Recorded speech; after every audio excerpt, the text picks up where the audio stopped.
partemos agora para um novo estágio, né, do mito das raças, né, falando aí da raça de bronze e da raça dos heróis. No slide passado, no slide anterior, nós falamos sobre a raça de ouro e a raça de prata e mostramos que essas duas raças elas estão conformadas à primeira função do homem europeu, que é o rei. Aqui nós vamos mostrar que a raça de bronze e a raça dos heróis estão conformadas à segunda função do homem europeu, que é a função guerreira. E essa função guerreira tem dois aspectos a serem observados que vão existir nessas duas raças, tá? Não só em uma, nas duas, assim como aconteceu no mesmo sistema que a gente fez na divisão da raça de ouro e de prata. Primeiro, eles são submetidos à guerra. O que a gente não viu na raça de ouro e de prata, nós vamos ver agora. Os homens são entregues às armas, né? Entregues ao fervor de Ares, né? Aos trabalhos de Ares. Vamos ver isso aí no texto. E o segundo ponto é que eles são ligados à fase adulta, né? Fase da juventude para a fase adulta. Coisa que a gente pode relacionar já ao percurso da vida, né? A anterior, que a gente viu que eles são ligados à infância. Aqui eles são ligados à fase adulta, ok? Então, vamos fazer do mesmo formato. Vamos ler aqui o trecho correspondente à raça de bronze e depois o da raça de herói, fazendo as devidas observações. Verso 143, como vocês estão vendo aí no slide. Vamos lá. Zeus pai, outra raça, terceira, de homens falantes, de bronze fez. Olha só, aqui a gente já tem uma ruptura em relação às duas raças anteriores. As duas raças anteriores foram criadas, né? Poiesan, Olímpia, que a gente viu, né? Os deuses que habitam as Olímpias moradas, né? Criaram os deuses que habitam as Olímpias moradas. Aqui não. Aqui já temos Zeus criando essa raça. Olha só que interessante. E ele cria desse metal, né? O Calceion. Calceion, que é o bronze, né? Que é uma liga metálica de estanho e cobre. Interessante que essa liga metálica vai marcar realmente o começo, né, dessa fase, e eu estou falando de sentido histórico, tá?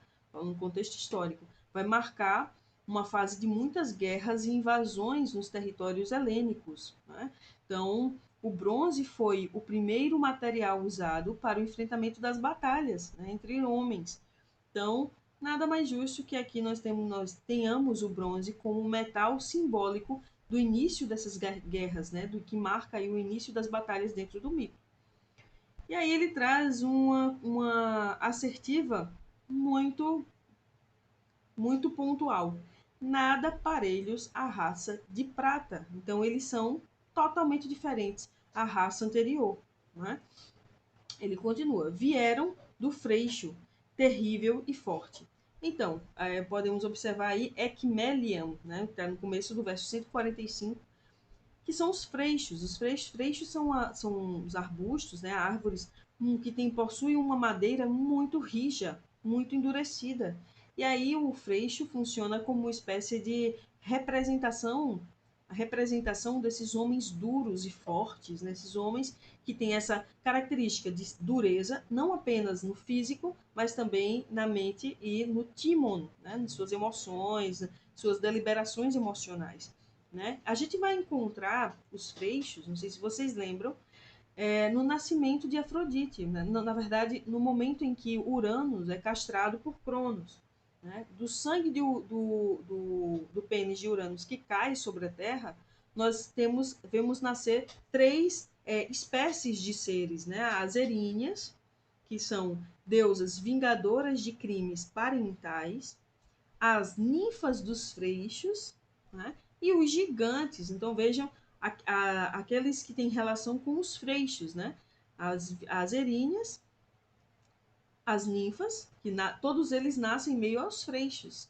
E os gigantes, né? Os gigantes que são marcados aí também por essas capacidades bélicas.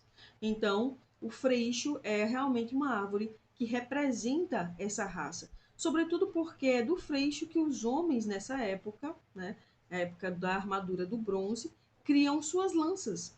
O freixo é a árvore primeira, é excepcional para se criar as lanças, né? Porque é por conta dessa madeira muito rija que ela possui, né? Essa característica muito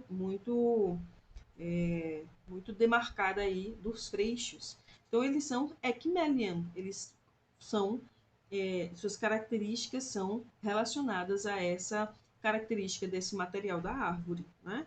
Então, seguiam Ares nas obras pungentes e desmedidas. Então, encontramos aqui agora, eu não coloquei aqui, infelizmente, mas encontramos aqui agora a híbris desses homens. Estão onde?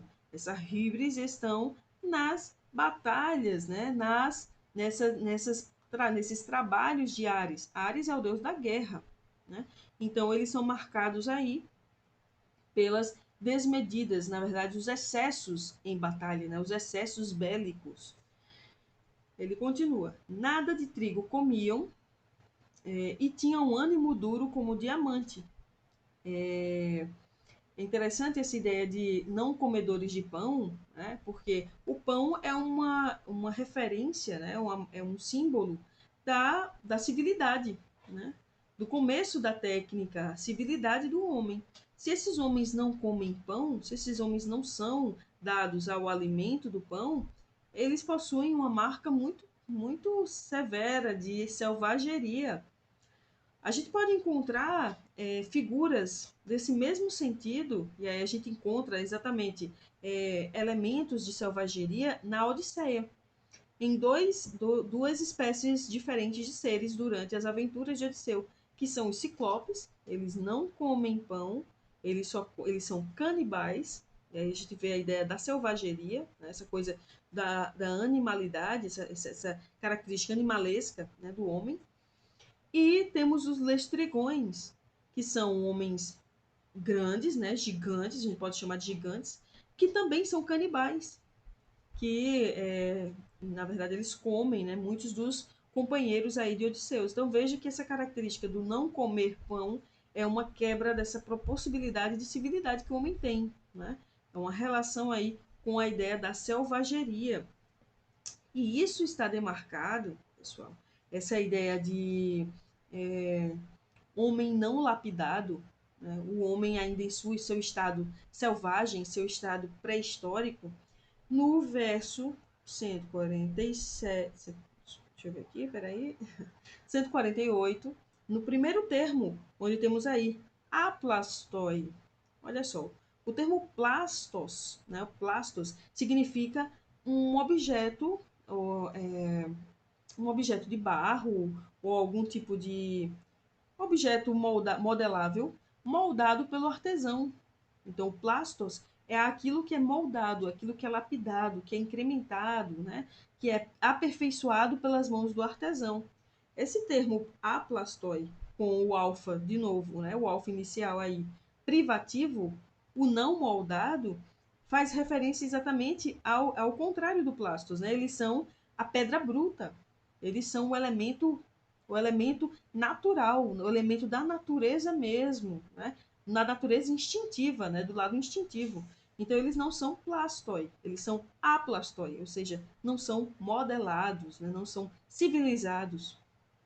E aí, a marca do não comedores de pão, né? Que significa aí dentro da narrativa. Ele continua. Nada de trigo comiam e tinham um ânimo duro como diamante, inflexíveis, é o que ele traduziu por aplastoi, né? Violência imensa e braços invencíveis nasciam dos ombros, sobretudo robustos membros. É interessante ele pontuar os aspectos físicos aqui, porque não estamos falando mais de crianças, né? De aspectos físicos infantis. Estamos falando de aspectos físicos de um homem desenvolvido. Então, que é uma característica ligada aí à função guerreira, né? Ligada aí a essas raças de bronze de heróis. Então, eles têm membros desenvolvidos, né, robustos, braços invencíveis, né, porque os braços são muito desenvolvidos. Aí ele vai fazer uma referência muito direta aí ao material do bronze. Né? Ele vai dizer, de bronze eram suas armas, de bronze suas casas, e com o bronze trabalhavam. Ou seja, eles não trabalhavam com a terra, eles trabalhavam com o bronze, porque o bronze, e a gente já pode relacionar mais ou menos a ideia da metalurgia, né? O bronze era o material próprio para a guerra, como eu já pontuei. Pois não havia negro-ferro. Por que ele fez essa observação? Porque o ferro, além de ser a última raça, né, o ferro foi o metal seguinte usado dentro das batalhas. O ferro, depois entenderam que o bronze ainda era um pouco mais maleável que o ferro ainda era mais rígido. Então, os homens passaram a construir armaduras com o ferro, posteriormente. Então, é por isso que ele faz essa observação com o ferro. Devastando uns aos outros pelas próprias mãos, desceram à úmida casa do frio Plutão, anônimos. Isso é bem interessante. Da raça de ouro, os homens foram transformados em guardiões epictônios, né? Os guardiões que vivem sobre a terra. Os da raça de prata foram transformados em daimones hipoctônios, daimones que vivem no interior da terra. Já os da raça de bronze, por se matarem, eles morrem anônimos. Eles não morrem segundo os desígnios dos deuses, né? Eles morrem pelas próprias mãos, como tem dizendo aqui, e vão para a casa do frio Plutão, né? Esse Plutão aqui é o Hades, né? Ou seja, eles vivem, eles morrem, na verdade, eles morrem anonimamente e existem, né, coexistem dentro do Hades anônimos, ou seja, sem nenhum tipo de louvor ou glória, totalmente esquecidos. E a morte, por mais poderosos que fossem, negros levou, ou seja, eles são muito imponentes, muito fortes, muito firmes, mas a morte leva, a morte é superior, né? E deixaram o brilho da luz do sol. Então, temos aí ó, o último ponto que eu trouxe aí dentro da nossa análise da raça de bronze, é que essa raça ela é movida pela Erismar. Eu não sei se vocês lembram, no começo da leitura sobre as Érides, o eu poético diz: há não apenas uma, mas duas Érides sobre a face da terra. Há aquelas que, pela necessidade, os homens são movidos à guerra, e há aquela boa que é, é superior, né? É boa para os homens, é melhor para os homens. Ele utilizou esse termo na tradução. Então, a Erisma é a que rege a raça de bronze. Tá? É a Eris que predomina sobre os homens da raça de bronze, certo? Então, temos aí essas características. Agora, vamos para a próxima, né, a próxima raça, que é a raça dos heróis, que vem aí como uma forma de equilibrar essa sobrepujança, né, na verdade, essa superioridade, melhor palavra, da Híbris. Né? Veja que a Híbris saiu do âmbito da religião e foi para o âmbito social, né? Os homens passaram a se matar, né? Então a Híbris aí crescendo, né? Alcançando novos ares entre os homens. Os homens os heróis, né? Na raça dos heróis, vêm para trazer um equilíbrio a esse crescimento da Demesdir, né? Da Híbris aí dos homens, certo? Vamos seguir agora para outro vídeo para falarmos um pouco sobre a raça dos heróis.